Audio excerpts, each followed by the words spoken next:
로마서 7장 1절부터 6절까지 말씀. 로마서 7장 1절부터 6절 말씀을 합니다. 내가 법하는 자들에게 말하노니 너희는 거의 동안 그한 줄 알지 못하느냐. 남편 있는 여인이 그 남편은 법인이 되어 법에서 벗어나느냐. 그로 만일 생각에 한 남에게 가면 음녀라.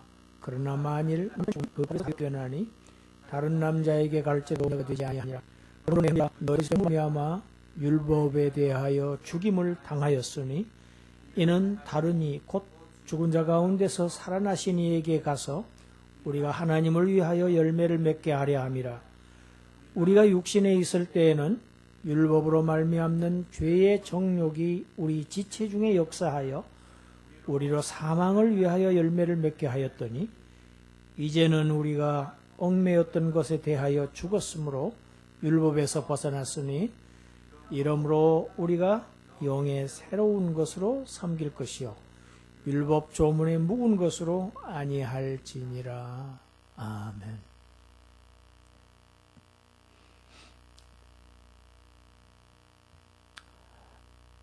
로마서는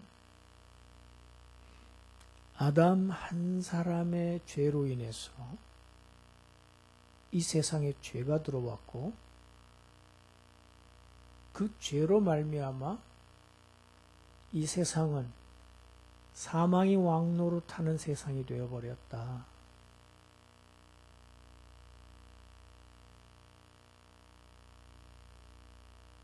아무리 살아도 그 열매는 결실은 공허하고 죽음으로 끝나버리고 마는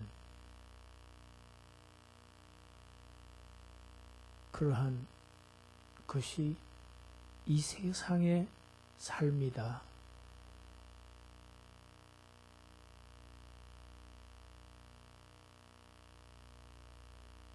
그것은 아담의 불순종한 그 한 범죄로 인해서 전 인류의 운명이 거기에 종속되었다. 그 대표자 때문에 모든 인류는 그러한 운명에 처하게 되었다는 것을 명백하게 증거를 합니다. 거기에 반해서 하나님께 전적으로 순종했던 한 사람, 마지막 아담 예수 그리스도의 그 의로운 한 행위로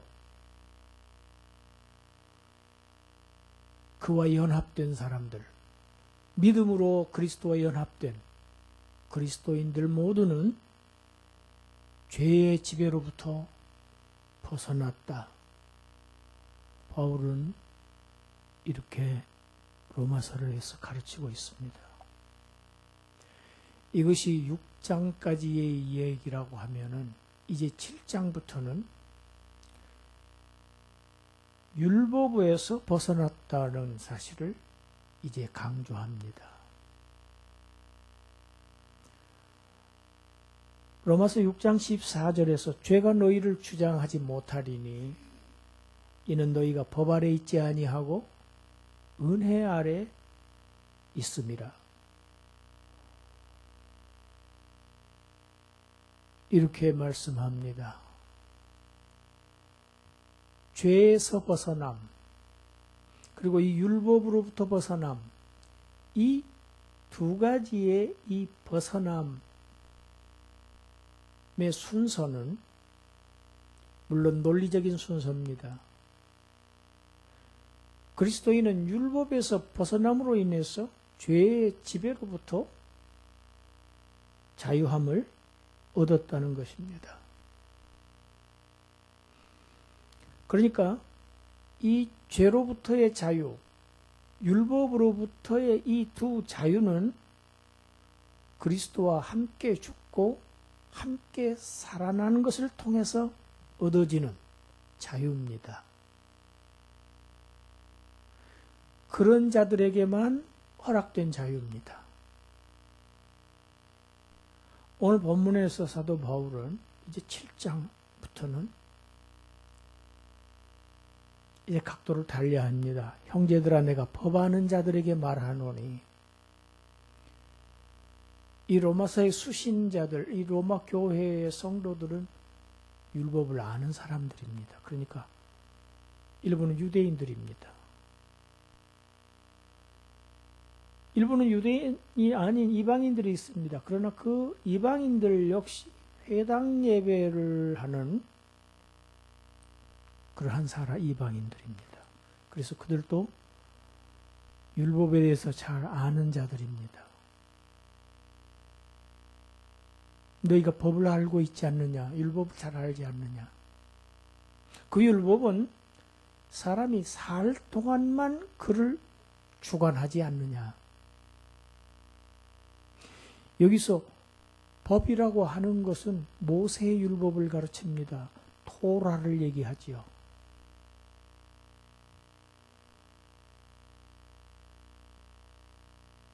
가끔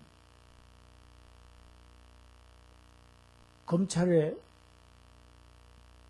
불려다니다가 그 중압감을 이기지 못해서 스스로 죽음을 택하는 사람들이 뉴스에 나오곤 합니다. 그때까지 정황으로 보면 상당히 죄가 중합니다.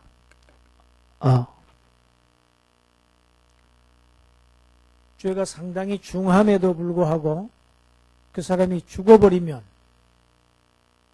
그 죽은 자에게는 더 이상 죄를 묻지도 따질 수도 없습니다. 법은 산자에게만 적용됩니다. 검찰은 죽은 자를 향해서는 아무것도 할 수 없습니다. 그래서 공소권 없음 하고 종결 처리하고 맙니다. 율법은 사람이 살 동안만 주관하지 죽어버리면 그 사람에 대한 지배권을 잃게 됩니다. 지배할 수 없습니다.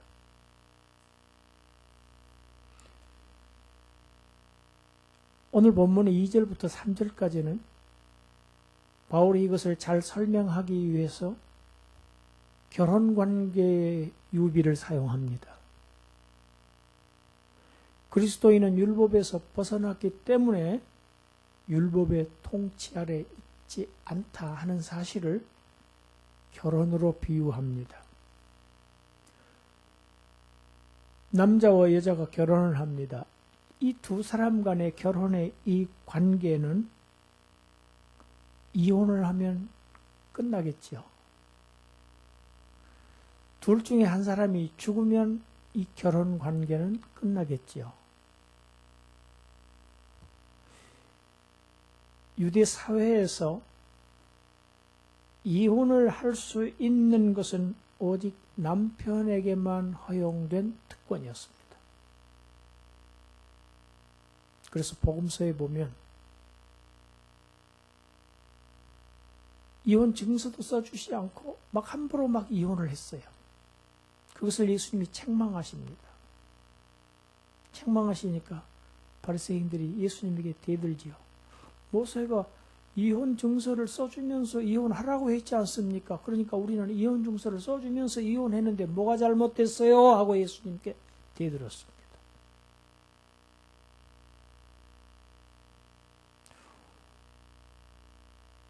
이혼 증서를 써주고 마음대로 이혼하라는 이야기가 아니고 이혼하지 말라는 얘기입니다. 그런데 불가피하게 해야 할 경우에는 반드시 증서를 써주어라. 합당한 이유가 있어야 한다는 얘기입니다. 그런데 그것을 유대인들은 나쁘게 사용했습니다. 오늘날도 법을 아주 나쁘게, 법을 아는 사람들은 법을 나쁘게 사용하는 사람들이 많습니다. 그런 자들은 법을 모르는 자들보다 더 악한 사람들입니다.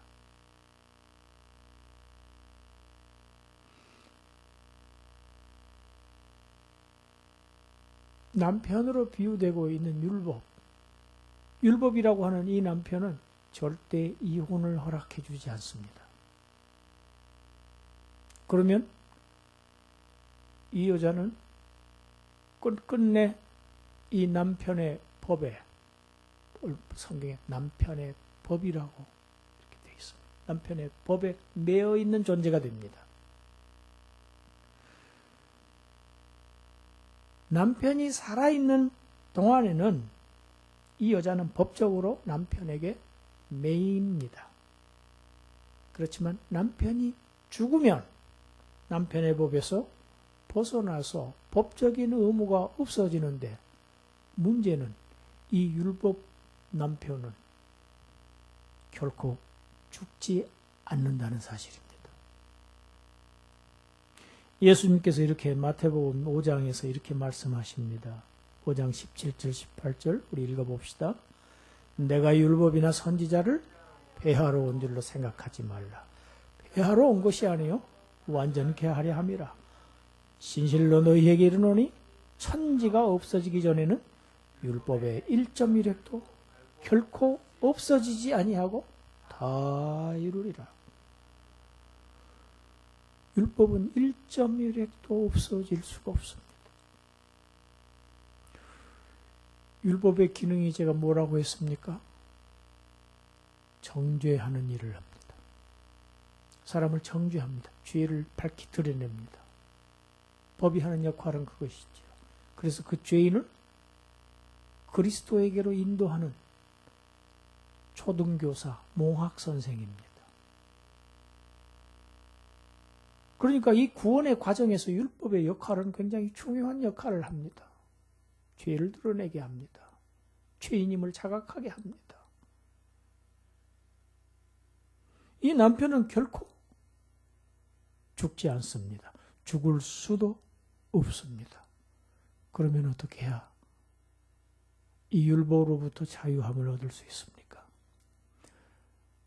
남편은 안 죽으면 아내가 죽으면 됩니다. 죄에 대하여 죽은 그리스도인들, 그들은 오늘 4절 본문에 보면 그리스도의 몸을 통하여 율법에 대하여 죽임을 당하였다.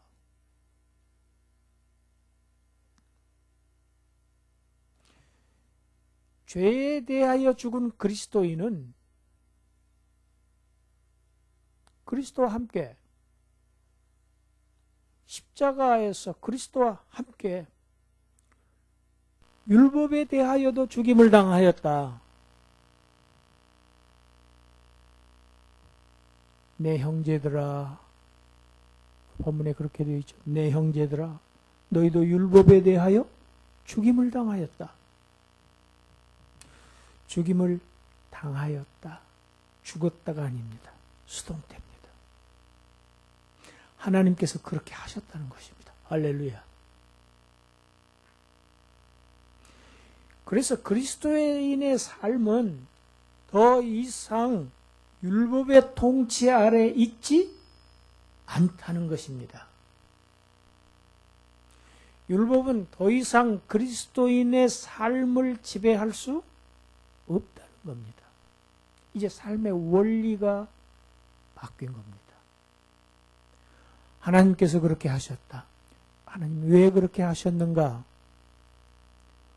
우리를 율법의 통치, 율법의 지배로부터 탈출시켜서 율법이 아닌 다르니 곧 죽은 자 가운데서 다시 살아나신 이에게 가서 열매를 맺히게 하려고 그렇게 하신 것이다. 이게 하나님의 의도입니다. 우리가 잘 아는 말씀 갈라디아서 2장 20절, 우리 잘 아는 말씀이지만 다시 한번 읽어봅시다. 갈라디아서 2장 19절부터 20절 말씀. 내가 율법으로 말미암아 율법에 대하여 죽었나니 이는 하나님에 대하여 살려 함이라.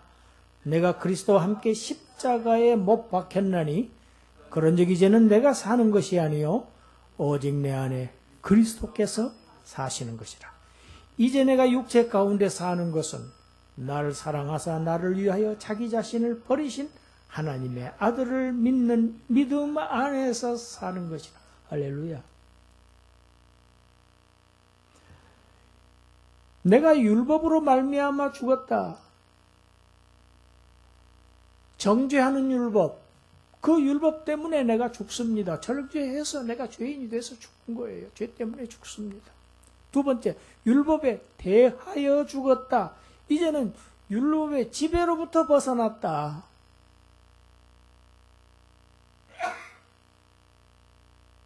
이것은 어떻게 해서 이루어진 것이냐?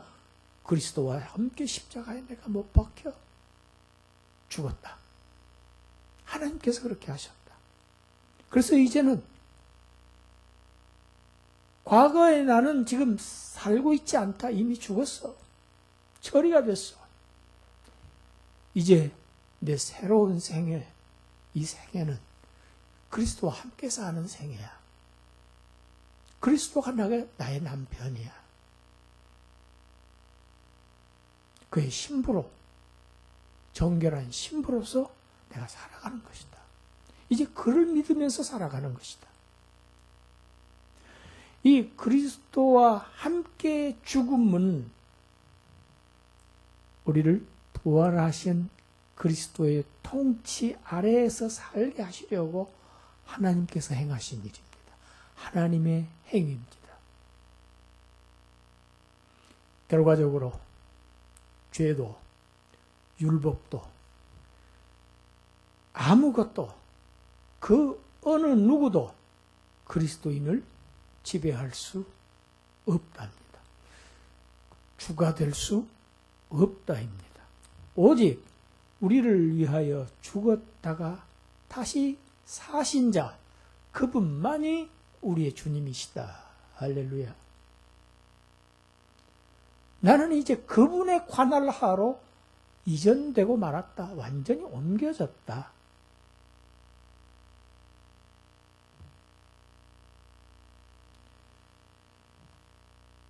우리가 전에는 5절, 6절에는 이제 그리스도인의 삶을 다룹니다. 5절에서는 과거의 삶을 다룹니다. 전에는 죄악된 옛 본성을 따라서 살 때에는 율법은 우리에게 자꾸 죄를 더해 주었습니다. 율법이 가입한 것은 죄를 더하게 하기 위함이라. 율법 아래에서 사는 삶은 자꾸 죄의 지배 아래에서 살았습니다.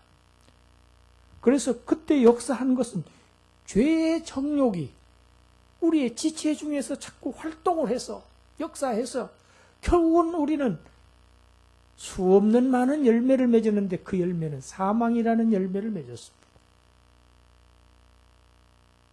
죽음의 열매를 맺었습니다. 그러나 이제는 우리를 얽매고 있던 그 율법에 대하여 죽었으므로 율법의 지배에서 벗어났다. 탈출했다. 이제. 자유함을 얻었다. 그러니 이제는 더 이상 묵은 법, 모세 율법 조문은 그리스도인의 삶과 행동을 지배하지 못한다. 율법은 그리스도인의 삶을 지배하는 원리가 더 이상 될 수가 없다. 이제는 생명에 이르는 열매를 맺게 하시려고 하나님께서 우리를 성령이 지배하는 그 하나님의 영이, 그리스도의 영이 지배하시는 그 새로운 세계로 우리를 옮겨셔서 그 새로운 삶으로 전환시키셨다. 그가 하신 일이다. 우리 여기서 고린도 후서 5장 15절부터 17절까지를 한번 읽겠습니다. 그가 모든 사람을 대신하여 죽으심은 살아있는 자들로 하여금 다시는 그들 자신을 위하여 살지 않고 오직 그들을 대신하여 죽었다가 다시 살아나신 이를 위하여 살게 하려 함이라. 그러므로 우리가 이제부터는 어떤 사람도 육신을 따라 알지 아니하노라. 비록 우리가 그리스도도 육신을 따라 알았으나 이제부터는 그같이 알지 아니하노라. 그런즉 누구든지 그리스도 안에 있으면 새로운 피조물이라. 이전 것은 지나갔으니 보라 새것이 되었도다. 보라 새것이 되었도다.